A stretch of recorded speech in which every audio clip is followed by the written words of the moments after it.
Welcome to week 5 of the Erudio Stilus blog. This week we're beginning the first of the sub-topics, which is the overall topic blogging and education, as you know. Now we're going to talk about blogging and education from the teacher's standpoint. So for the next 3 weeks we're going to be having a chat about how it can be used within teaching, and at the end of it we'll be having a chat with a teacher in and if he uses blogs, if not, why not, this kind of thing.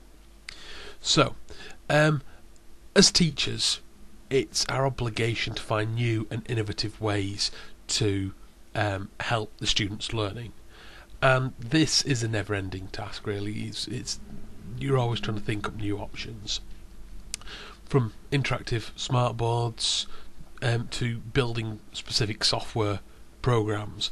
All these kind of things are just ways of helping the students learn.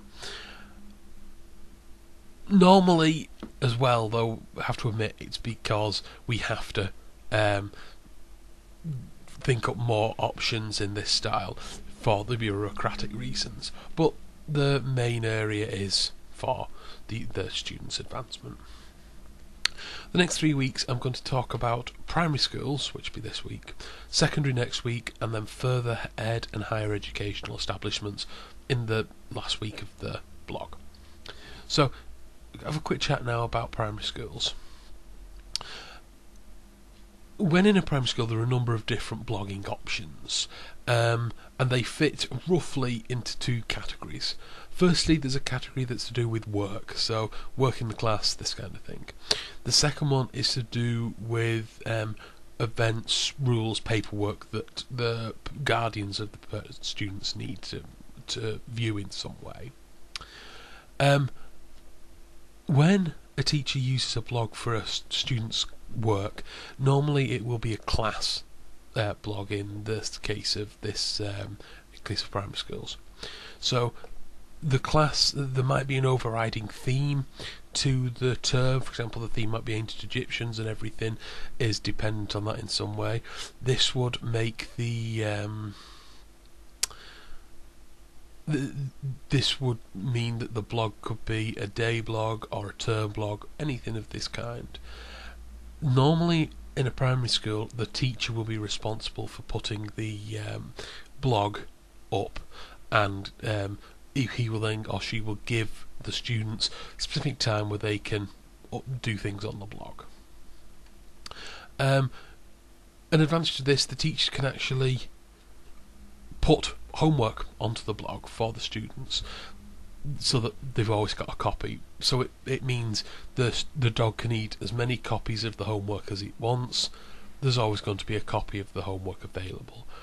Although this is very good from a teacher point of view, the students wouldn't be too happy on it, but it will make them think up more complex and interesting reasons why they haven't done the homework. So, as I said before, in a primary school there's going to be a lot of communication with the parents and guardians of students. A lot of paperwork. There's going to be events to be organised. There's going to be things that need signing, trips, all these kind of things. So if you can do that through a blog, not only does it save a lot of paper, but it's also a lot more efficient. It's more eco-friendly, and it saves a lot of money. This is a basic idea, but it could be developed somewhat by allowing the teachers to virtually sign things, so they could have their own log-on area, each individual set of parents or guardians, and then instead of having to send paperwork home and getting the student to give it to the parent, which often gets lost or forgets about, the parent can look on the blog, see if there's anything that needs signing, use their online electric signature, and again this would save an awful lot of paperwork and hassle overall, and make everything more efficient. Remember, you heard it here first. Good night.